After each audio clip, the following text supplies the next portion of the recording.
Let's get started. Morning, everybody. My name is Ken from SWCA. I'm here in Colorado, and it's bright and early. Hopefully, everybody got their coffees. Um, this week, we're in Rivershare. I'd like to introduce you to Mike Galvin from JMT, and he's got 15 years of experience working on saving the Chesapeake Bay, and used to work in New York, and now he's in New Jersey. And he's gonna give us a down and dirty about the challenges of the urban environment. So without further ado, let's go ahead, Mike. Thanks, Ken, and thanks, David, and the rest of the Rivershare folks for thinking of me and reaching out. And hopefully, I can share one or two things that folks find valuable here. I'm going to figure out if I can share my screen. Is that share screen? The big green thing that says share screen would probably be the right button to hit. All right, there we go. Ken, can you give me a thumbs up if you see my PowerPoint? Perfect. All right. Well, I'll just dive right into it. As Ken said, my name is Mike Galvin. I'm originally from New York. Made my way to the University of Delaware. Graduated in the middle of a recession and sent my resume in about 100-mile radius of the University of Delaware. Ended up getting a position at JMT supporting roadway projects. And then one day at this very project here that you see in the photo, someone had called out sick. They gave me an extra pair of waders, and all of a sudden, for the first time, light bulbs started to go off because I'd always been good at math. I kind of hated writing papers, and here I was, in a stream where I collected crayfish from my brother all the time in our backyard growing up, and lived at the beach, and all of a sudden found that connection of being able to apply my skills, doing things, something that I actually love. So I ended up going back, getting my master's, was able to supplement some of my skill set, took some ecology and wetland type classes, took one of Peter Wilcox's classes there. So it's been an interesting journey. And I find that our little world here in the restoration world, it can sometimes be the island of misfit toys, and you'll see as we talk through it, I'm going to reference, a white paper, but yeah, I think we're lucky to be in the industry that we are, and that we get to actually work in the rivers and streams that we love to be in regardless, and find a way to get an income from it and make a livelihood for it. So I've been with JMT since 2008. Actually been working, as Ken said, in Maryland and saving the Chesapeake Bay. Was a board member and past president of the Maryland Stream Restoration Association. And I'm about 6 months in here to my family and I, we decided to move back a little bit further north. So we're here in central Jersey, right near the beach. So looking to continue to get involved in restoration projects, a little bit more of, not so much involved with the Chesapeake Bay anymore, but more so in the coastal world, the urbanized areas, and some resiliency type projects in my backyard here. So a quick look at this agenda. This is really going to be a collection of thoughts, some of my lessons learned. I'm not going to, present, any aha moments in design or, research that we've done. This is more of my experience in being able to take projects from a concept, from an idea, to successful implementation and long-term success. These projects in urban and ultra urbanized areas is very difficult and very expensive. And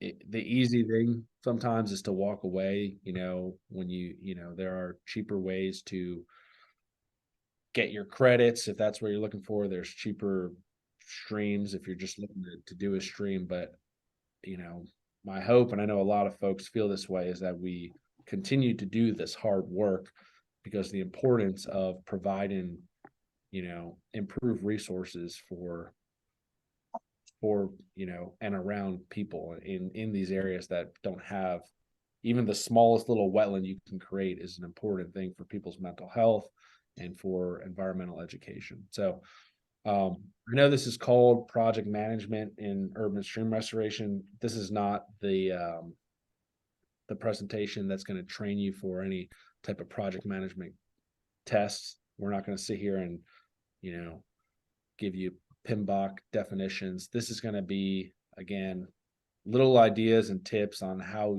in your role to successfully achieve, your goals and objectives in difficult confined areas. So starting in what I call project planning pre-design phase. So I think most engineering firms probably do something similar, but we usually create a project management plan. That's going to be, your scope of work. It's also it's a document. It's almost like your project Bible. Why I put that in here is because within this document, this is the information that you want to share with all your stakeholders internally and externally. It has all your, who are the stakeholders, who's the point of contact, what's your identified risk on the project, what are the drivers for this work. As you develop your goals and objectives of the site, you're incorporating that in there. But I put roles and responsibility on here, and why I'm bringing this up, in that there's down here in my notes, and David and I were talking about this the other day, but there's a white paper. It's a few years old now. It's called Defining a Stream Restoration Body of Knowledge as a Basis for National Certification. It was developed by Dr. Sue Nisgoda and a few other academic folks. But they developed that in hopes to, one, they realized that this world that we live in is a multidisciplinary world, and how can we better develop undergraduate curriculums so that the folks entering the workforce, we're better prepared, and we're getting, the engineers that were graduating that we're going to enter in this world, we're also being exposed to some of the physical sciences, the understanding of construction, technical writing, communication, things like that. So that paper is interesting, and I know myself and some other folks, we use that to actually develop our staff, and we use it for career planning. So we'll take this matrix of skills that are in that white paper. I think there's 21 identified skills that can include everything from H&H, sediment transport, fish biology, communication, ethics, ecology. It lists all the skills that we all know are part of doing a stream restoration, and we apply it to the individual. And we, if they have a special interest, or they have things that they want to, a direction they want to take their career, you can identify specific training that is going to fit and help them achieve those growth goals within those topics. Why I bring that up is because I think what I've started to do is I think of my project development, my planning here for my PMP in the same light.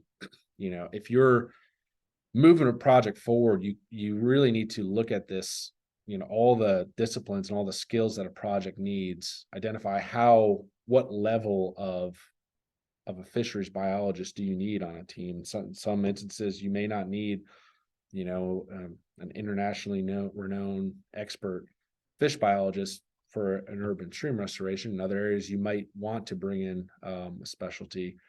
But it's your responsibility to make sure that your team, your project team that you have, you're bringing all these skills to the table to speak to all these necessary um,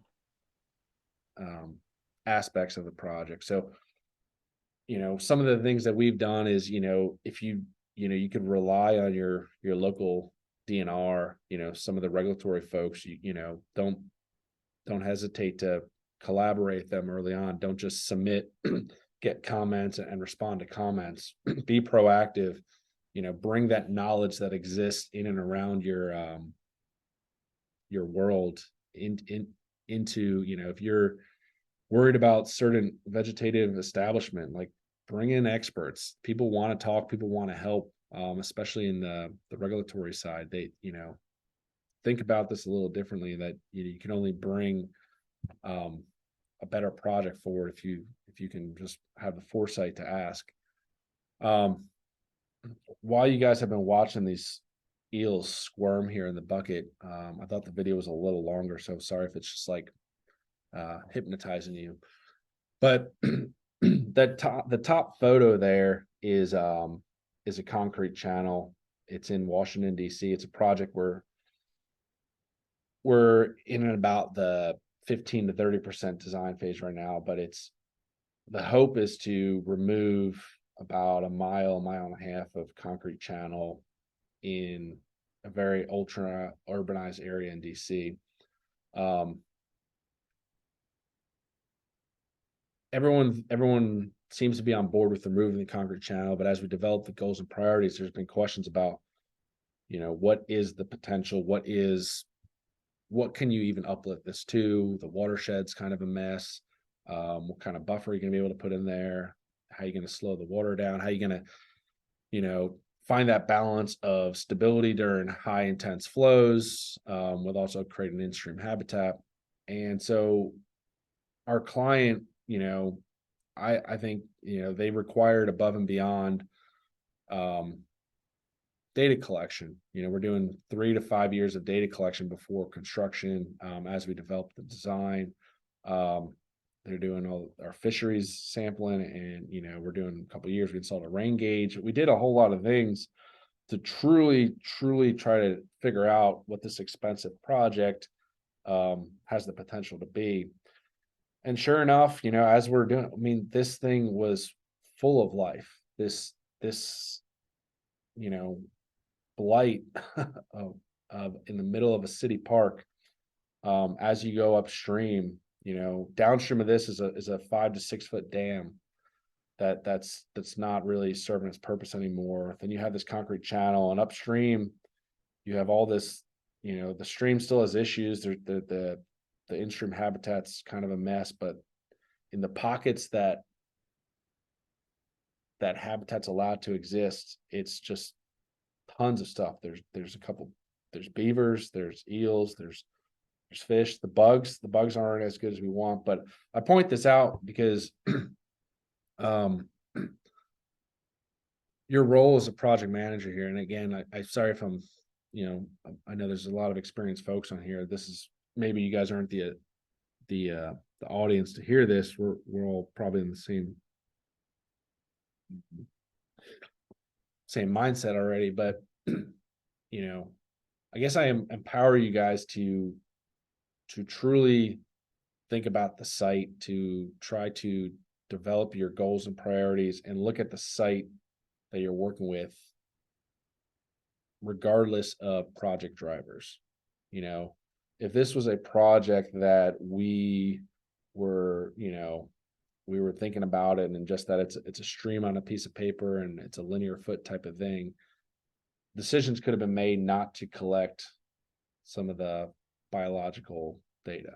If this was something that we were just protecting a sewer line, or doing a restoration to again achieve some other type of credit, that driver could have been the focus, and you're not thinking about the full potential of the site.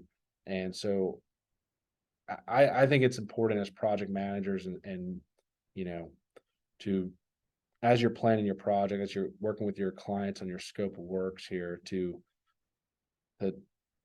try to develop the project that needs to be developed regardless of the drivers. And that's easier said than done. Sometimes, your grants have limited funding, but think of this, when you're developing transportation plans or city plans for your towns and municipalities, think of these sites in the same way. Like, what is the master plan for this park? What is the master plan here for this stream corridor?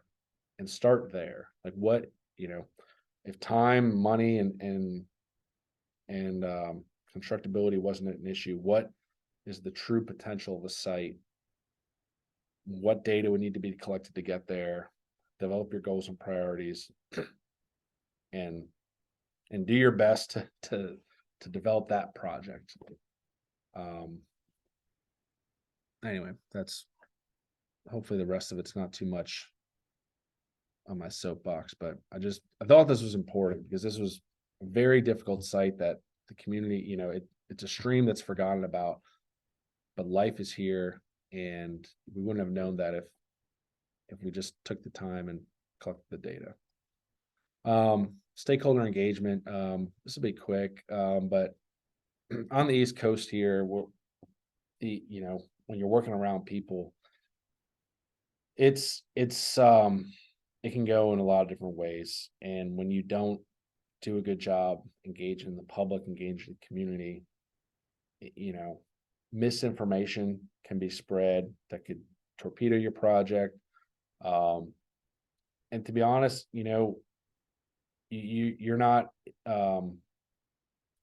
you may never get total agreement on your project, but what you need to make sure is that you need to set yourself up to have the right conversations. There's, a thought that we need to raise the base level of knowledge here with some of the public so we can have a true conversation about things like competing resources. Like, what's the value of,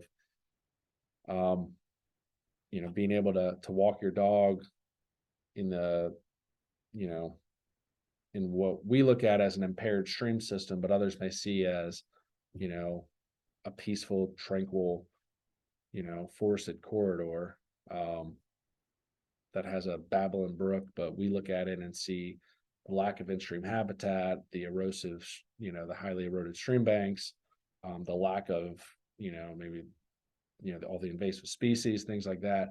And your role as project manager is to figure out a way to make sure the public is engaged, landowners. We believe in having one consistent point of contact that we like to carry through during construction. We keep a very detailed communications log so that, you understand,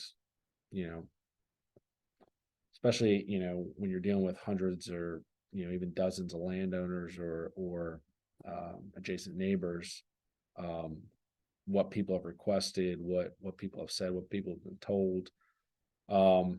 We also make sure to train, but coach all of our field staff that are collecting data, that are, even prior to construction. Like, this is the driver of this project. This is why we're doing this project, because as a project manager, I might have all the answers, but first people that are going to be out there are going to be our surveyors. They're going to be our wetland scientists. And we've had this where, you have folks that are out there and they're approached by the public because they're the face of the company, the face of the project, but they're not exactly sure why we're removing the concrete channel, why we're even looking at the stream to begin with. And little things like that, first impressions are a pretty big thing. And if that first impression is with a surveyor that doesn't know why they're out there, it's not a good start to what's ultimately going to be like this top photo, heavy construction in someone's backyard. I'm also a big believer in courtesy notifications, and that was my way of saying, even if it's not a requirement, notify your local council member, notify the local politicians that, hey, this is what's going on. If you're doing a private project, give your counterpart in the public arena a heads up. because when someone calls about a restoration project, they're probably going to call the government that said, hey, why are you doing this project, or this thing happened on this project, and you want to give them your business card so they know to call you and say, nope, that's actually Mike Galvin's problem. You can direct that question directly to him. And so alternatives analysis. So along the lines of community outreach here, David and I, again, we're talking, he actually sent me some information that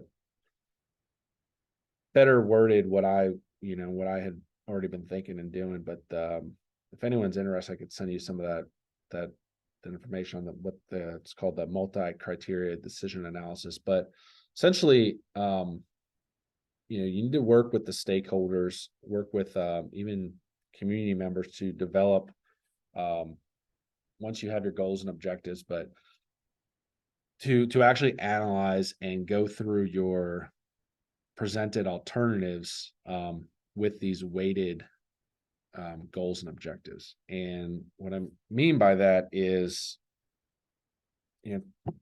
my goals and objectives might be more holistic for the site and thinking 20 years down the road of the potential of the site. The neighbors, their goals and objectives might be more on public access, public use, flooding, and the goals and objectives of the priorities of the funding mechanism might be more towards how much sediment you reduce and what, how much habitat are you creating. So as you develop your alternatives, you need to try to develop realistic alternatives that are going to really be more of the crux of your decision. So, what I find ourselves developing, it's not so much that we're saying, hey, here are our 3 alternatives. Here's a natural channel design. Here's a valley restoration. Here's a regenerative storm conveyance. That's not what I would consider the true alternatives analysis. It's more of, hey, here's what our thinking about a master plan of the site looks like. This is all the bells and whistles. This is a full bore restoration option. And then here's one that focuses more on some of the competing resources. This one is, hey, we're not going to impact some of those terraced wetlands, or we're going to preserve a little bit more of the forest corridor, but still try to achieve some of our goals. And then here's one that, is a little bit lighter touch, that yes, we're going to go in there. Maybe we just protect the sewer. And by protecting and moving the sewer out of there, it is a hopeful future improvement to water quality, but we didn't actually do full bore restoration. So try to present alternatives that are going to bring to the table, or set the table there for your conversations about, competing resources, like the value of the existing trees versus the restoration project, the value of the homes that are in the floodplain versus, that forest corridor, things like that. Because I find that's where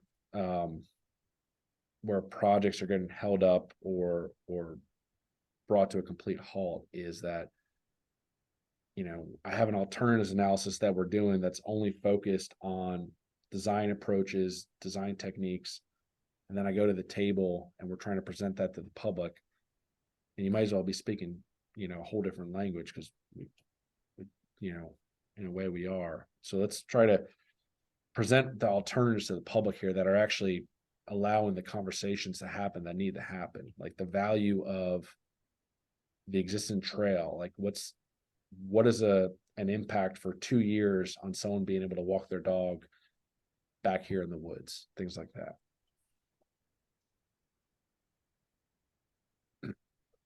So again, this is not the presentation that's really going to, again, blow your mind in and how you're going to design your future projects. I guess all I wanted to point out here is, your role here in a project manager is, I put risk versus reward. But what I mean by that is, as you collect your data,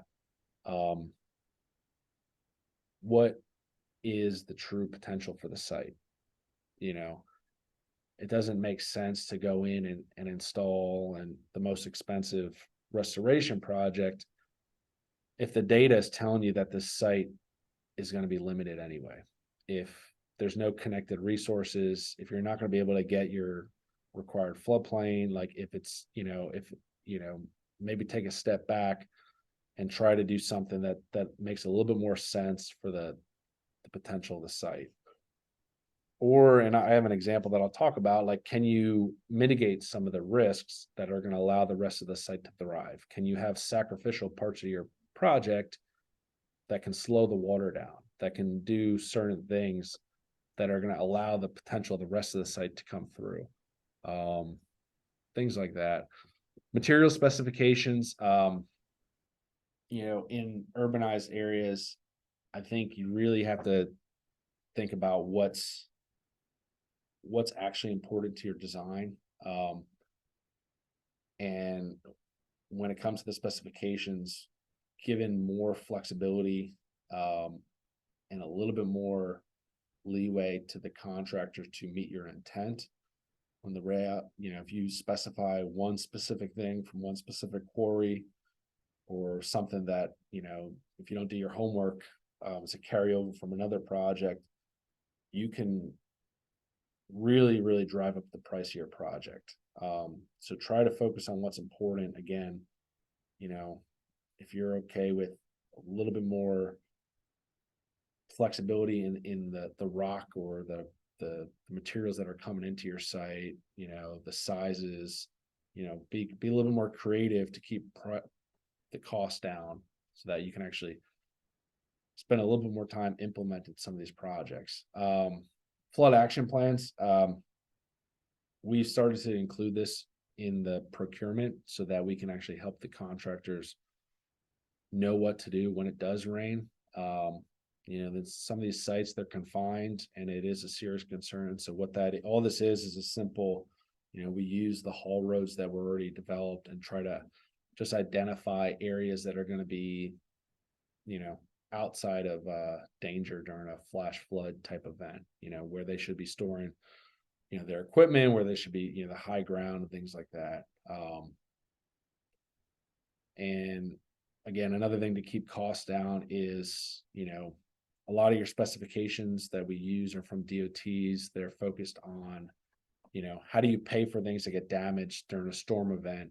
And it's concerned about silt fence, linear or site type of plan. So we modify a lot of our specs to deal with our stream restoration specific items and what happens, how establish the negotiations or the plans for how are you going to repay for an access road that gets damaged during a storm event? What is the storm event that your data shows is most likely to cause a problem?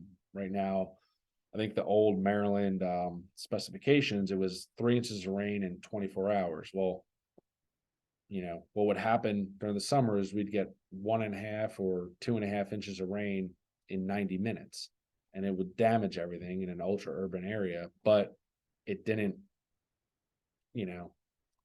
check the box to allow the contractor to get paid for all the damage. So, just identifying where the risk is that's going to drive your costs up and setting yourself up to be able to negotiate and work with a contractor to at least manage that risk, because they're either burying that in their cost somewhere else, or you're sharing that risk and you're helping mitigate it as a project partner. In terms of constructability, we usually think of maintenance of traffic for when vehicles leave the site, but equally as important is going to be your movement of vehicles and materials throughout the site. We all love working in wide open landscapes and plenty of room to maneuver, but a lot of these urban areas are one way in, one way out. So if your project is calling for a lot of imported material and exported fill or exported cut, how is that going to work? That means you're going to have a dump truck going in, taking dirt out, another dump truck coming in, bringing rock in. That is a slow brought out process. Utilities, it's something every engineer knows about, but just keep it in consideration, not just, as you do this work, there's a lot of overhead lines that you don't understand until you actually go out there and look at it and have your surveyors measure that, your dump truck that has to go up over a curb to come in and out of the site can get awfully close to some of these low hanging, telephone lines that are still up there. And phasing. So trying to find that balance of meeting your erosion sediment control requirements and your permits, and flexibility. So, allowing the contractor to maybe start somewhere, give them the flexibility to start in one area and then maybe do it a little bit out of order. If you can provide those notes in your sequencing, provide an overlap of phasing so that they kind of get started in one, close out, shift their maintenance and stream flow around and allow for a little bit more smoother transition between phases. And lastly, I have on here invasive species. So one of the things that it wasn't my idea, but I'm very proud of it, was that we saw the old way to deal with invasive species was to build your project, monitor, identify the invasive species issues, and then start treating. But between when you cleared and grubbed before you actually did your first treatment, you could be close to 2 years there before you started treating any invasive species. So what we actually started to do was we identify invasive species, or we had already been identifying the invasive species that are on site prior to construction. And we include it as part of our procurement. It adds upfront cost, but this allows for treatment as construction happens, but then also you already have your contractors on the hook with their tree and shrub installation warranty. They don't want to have to go back in and reinstall trees anyway, and those trees could be damaged by invasive species and milamina and all the fun stuff that we have here. But we include a special provision that the landscape subcontractor is going to develop an invasive species treatment plan for that within that first year of the warranty period. And we call for 4 treatments or 3 treatments, whatever you think is appropriate. And the idea is that they'll develop that plan with the client and the engineer. And that actually has gone really well, because by the time we get to the end of the tree warranty period, at that point you're walking away, your vegetation has established, your trees are in place, or that you've been replanted for ones that didn't survive that first year, and you've already been fighting back the invasive species. So just a little twist on how we've been thinking about it, I think has been super effective on some of our projects on just getting ahead of the invasive species problem. And I'll try to keep moving here. And just lastly, here's an example just to show you some of the projects some of the issues we've been dealing with. So this is Baltimore. That clip art yellow fish is our project location. This watershed is going to be this neighborhood right here. So not quite downtown Baltimore, but I think I would call this ultra urbanized watershed. This watershed, it's the Baltimore city limits is like right in here. And so it goes Baltimore City, Baltimore County. It's a 59% impervious area watershed, impervious area cover.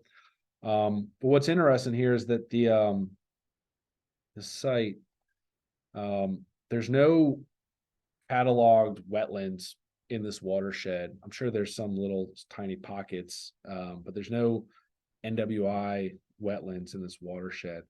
And immediately downstream is the Patapsco Mudflats, which is a pretty cool ecological feature. And then you have the Patapsco River, and then makes its way, Baltimore Harbor and all the fun stuff that we see at Paula's conference.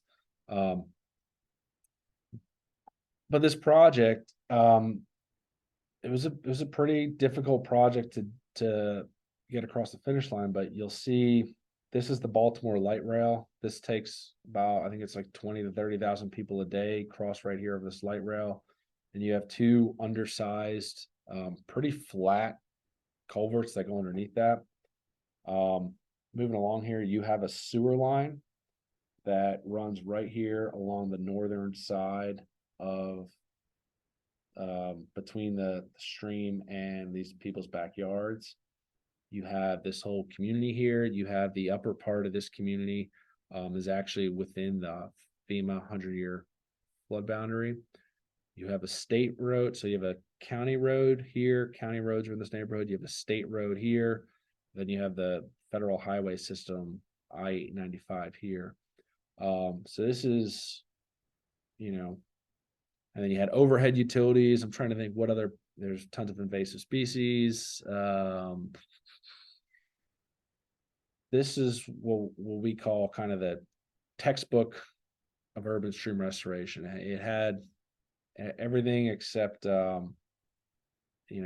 it was planes, trains, and automobiles. We don't have planes, but we got trains and automobiles here. So, what we were able to do is, as we developed this project, we weren't sure what type of, as far as in-stream habitat, like what the true potential is here for fish. Upstream of this is mostly storm drain for about a mile here. This thing comes out like a fire hose. So we did our best for in-stream habitat.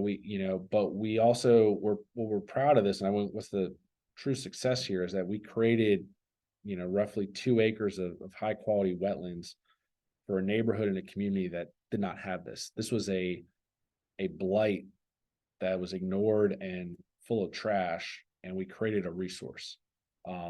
And life has come back to this.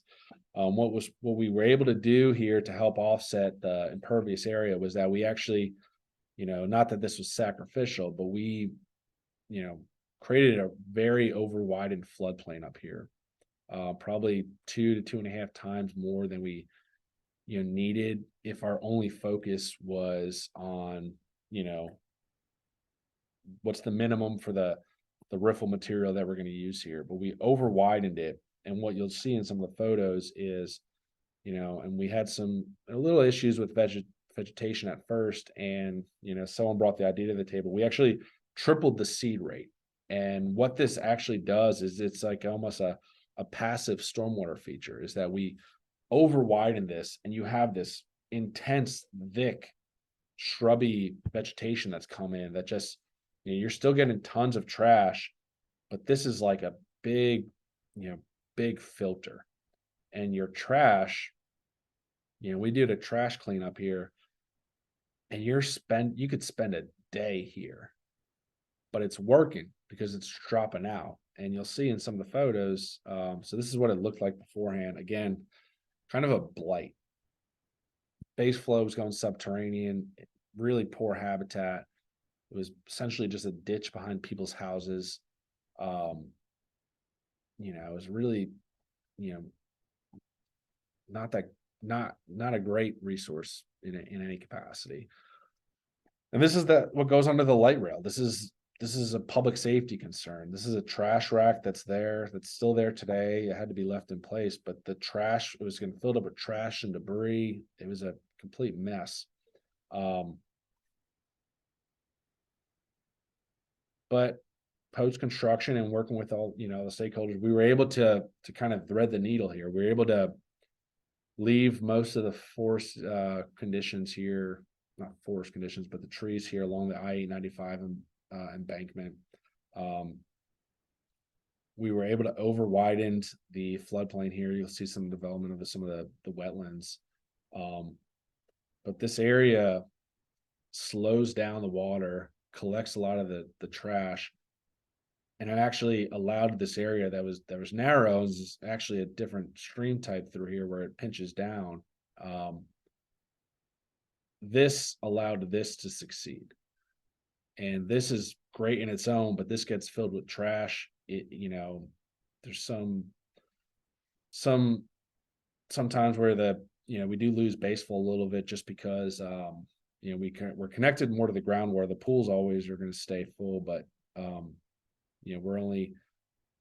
we're stuck with what kind of makes its way to the system from upstream.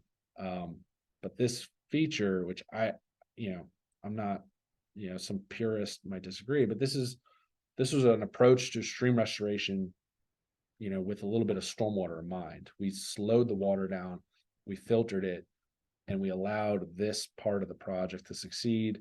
And as you can see, the mud flats in the background before it reaches the Tapsco River. So this is what it looks like today. This is in that over widened floodplain. This habitat is, again, it's not perfect, but it's 100 times better than it was previously. And again, as we go through here, so that was in the upper area here. This is what it looks like down below. It's actually, the riffles are a lot cleaner. We're actually seeing some really great stuff. There's still a sewer line up above. There's still a watershed with water quality issues, but this is now, again, it was from a blight to a resource. And, there's a takeaway here. It's that this was expensive. This was extremely difficult. But there's something to be said about doing important work like this for a community that did not have this type of resource before. So with that, looks like I spoke a little bit longer than I was supposed to, so I apologize for that. But hopefully this was of interest and value to some of you folks, and I'll stay on if there's any questions. Thanks, Mike. Yeah, that's super interesting. I like how the pool sections are. They look like little pool going down. Yeah, we are a little over time, but the next section is about fly links, and we can go both ways. We can talk about fly links, or we can discuss any questions we have about the urban stream restoration presented by Mike. So the floor is open, or Dave, you can chime in as well. I'm so anxious to say something, but I'm trying not to be the first person. This is Josh. Mike, I appreciate your presentation. It's awesome. I really love the part at the beginning where you talked about being inspired by urban streams. I spent about a part of a week with some core people down in Atlanta, and I've been on a lot of urban streams, but you have to pause, you have to be down there collecting the data to really get a sense of it. And once you have that sense of what that potential is, man, that's fire, that's a spark, and you're sharing it with the stakeholders. I love the transition from that to the courtesy outreach. People sometimes don't care what's going on as long as somebody tells them what's going on. I think that's a great approach. A lot of people will discourage that, and you said, push back, use your best judgment with your stakeholders, and bring knowledge to the table. Don't deliver engineered solutions. Bringing knowledge is great. I think that's great, especially as you guys approach the concept together. This is huge, and this is a real soapbox piece for me, because I think that all of us on here have changed enough dirty diapers to know we can't keep up, nor can we train enough people to keep up. But really, I think a lot of the advances in stewardship are going to come in changing the mindset. And you're reaching out and touching different mindsets, whether it's municipal managers. They're great, they're smart, they're administrators, they're keeping money moving, and they're keeping their contingency happy. But if they can embrace your message and they can, redeliver it, we're seeing successes in mostly municipal, because that's who's stuck managing these dirty diapers. We're seeing a lot of success with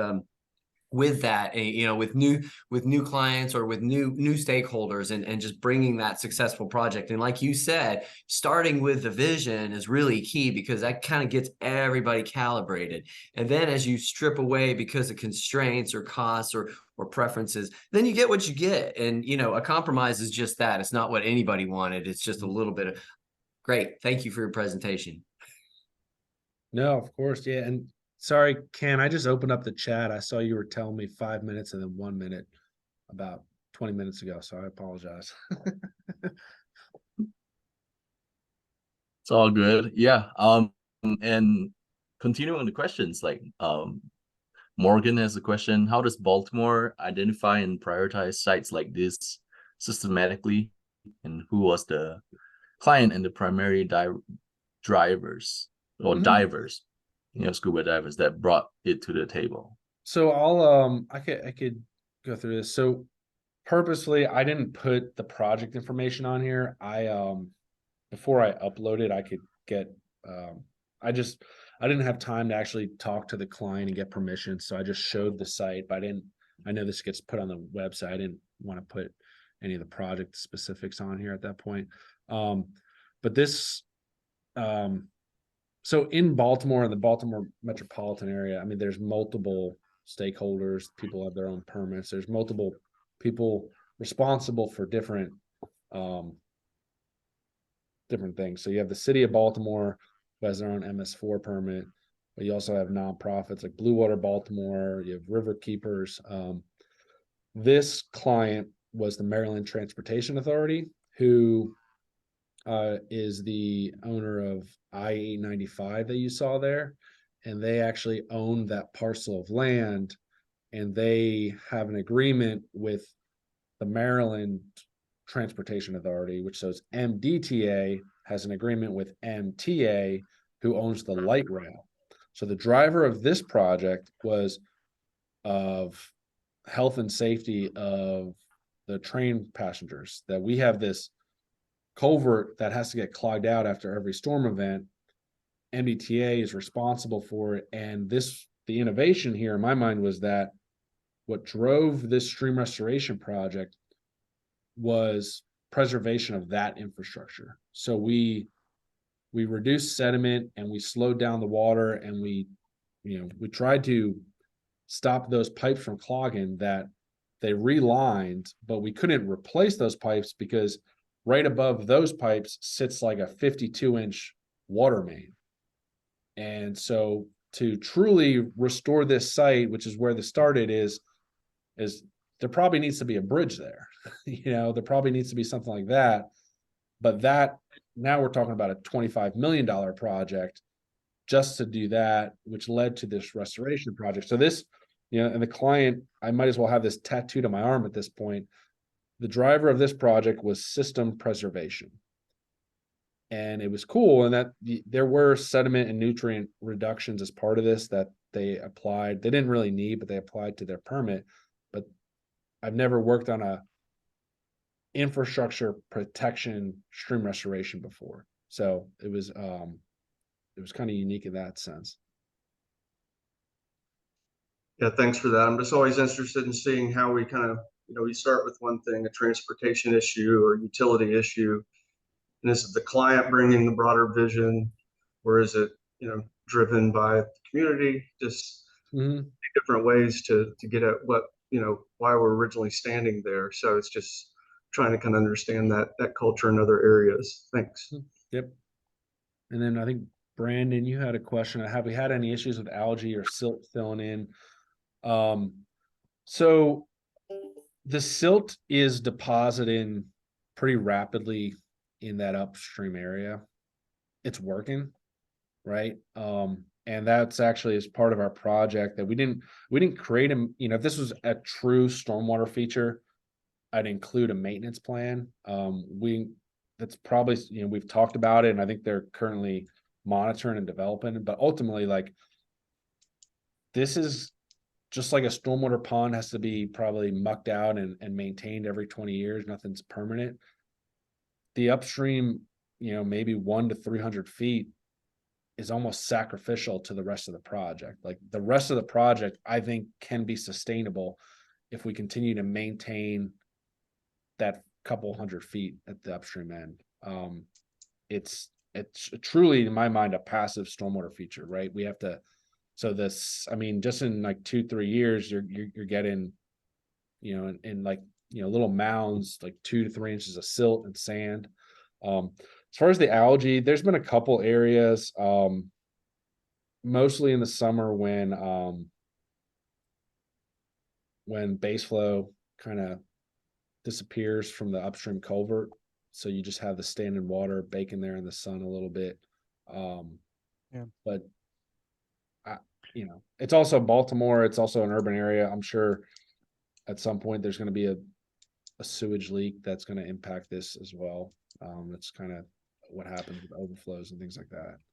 Yeah, the reason I asked was some of ours sites, they'll get this like brown algae on some of the riffles, and some folks from, you know, MDE and some of the inspectors have kind of been like, well, what are you, you know, is this hurting bugs? Is it hurting fish? What are you going to do about it? And we're like, well, nothing really. I mean, we don't really, a lot of times, you know, when we go back and monitor, like you said, we don't go back and, you know, always do benthics again or fish, you know, fish surveys or anything like that. So we don't really know how it's affecting anything. But I was just curious if you had, you know, any requirements to try and fix that in any way.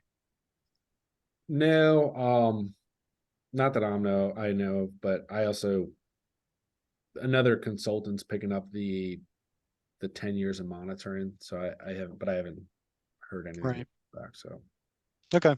Thanks.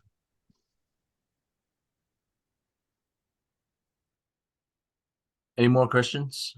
Well, we have 9 minutes to talk about flight links. Yeah, I do have a question for Mike. So Mike, one of the things that recently came out is that's coming up in Maryland is related to trying to put regulation on stream restoration and being involved with the Maryland Stream Restoration Association. Can you speak a little bit about what the law or the regulation may have, what its likelihood of passing would be? Do you know of what I'm talking about? yeah, so legislation was brought last session that it was a list of things that they were going to push to be required through MDE, Maryland Department of the Environment, for restoration projects. And it didn't pass. But where this is going is that there needs to be a better job of communicating. There needs to be we can't, I think, I say this internally, but I think as an industry, we have to leave our egos at the door. We can't just say, hey, I'm the expert. I have all this training. I know what I'm doing. Trust me. Right. And I think we have to respect that there's other, this is not like that site. I assessed it. I was hired to assess it, and it's owned by the state, but there's other opinions and other thoughts on that site that have value too. And I think that's where this, I think there's a lot of good things happening. There's a couple different work groups that are hoping to bridge the gap. I think we need to raise the base level of knowledge. It's like the third time I've said this today, but provide some to fight misinformation about what stream restoration is. Like it does hurt inside that, that some of these same groups that I'm a member of, like as an environmentalist, come out with a statement against stream restoration. I'm like, wait a minute, this is my profession. Like I'm part of this same like-minded group here, but I'm not, can we just all argue about the developer knocking down 50 acres of forest over there, that type of stuff. But we need to do a better job of communication. There's a couple professional groups. There's the MSRA is focused on education. There's an industry group that's talking to more folks, within the political arena about, hey, this is actually what it is. Like, you're going to make your decision on what you make your decision on, but you need to have the facts. You know, if we don't go in and tell them the good things that we're doing, you know, and I don't know. I mean, there's a couple articles here in the past 2 months in the Baltimore papers about some of this stuff, and you know, we may not like it. I'm an engineer, so I'm not, you know, I'm not built to go be a public speaker, but if we don't have if we're not preaching on what we do, and we're not sharing the good things that we're doing, then the newspaper article is only going to have one side. So, you're asking the $1 million question, David. I don't have the answer, but I know there's a lot of good people that have realized that we can't be on the sidelines. We need to meet halfway in a lot of this. Well, and Mike, I think one of the things that I want to do is, as an industry, we need to be supporting the industry in Maryland, opposed to saying, hey, that's kind of their fight, because, you know, we need to help people be able to get a voice in places and make sure that we kind of surround you for doing good work. We don't want anybody to be doing bad work where we're not really restoring anything, we're making more harm. But I think there can be some encouragement from different regions, because it's a pretty big deal if we say, hey, we're not doing stream restoration in Maryland. Well, there's going to be other places that when folks aren't being listened to locally, they'll say, well, we won't do stream restoration here either. I think the indigenous-led restoration initiative up in British Columbia has some real lessons we can learn from. Basically, what they've said is, well, when we do restoration, we want all of our restoration to be led by indigenous people that have been here for the longest period of time. And I think we need to kind of think about that in our areas too, is we really need restoration led by the people that are in the areas that we're at. Now, maybe it's not indigenous, maybe they just bought their home 20 or 50 years ago, but we need people leading restoration. That doesn't mean they have to design it. It just means they have to be leading the thoughts of restoration. We have to find ways to communicate better with local groups and get the nonprofits involved that, you know, are the ones that will try to put together a lawsuit so that they can be at the table as well. So I think you're exactly right with the idea. We need better communication. But we also need support from the entire industry to support a region like Maryland, opposed to just saying, hey, well, good luck, Maryland. So.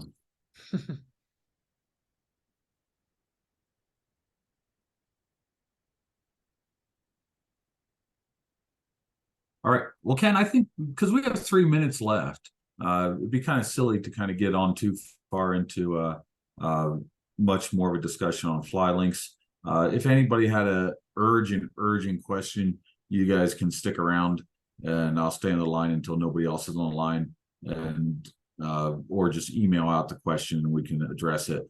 But I think we probably might as well just end it 2 minutes early and continue on. I make a plug if anyone gets a chance. Fly links is really interesting. It's super interesting, and it's kind of, it goes along with what we're saying, is drawing people back to the stream and realizing the resource and embracing it as a resource and not as a utility. I love fly links. You guys check it out if you haven't heard or seen anything about it.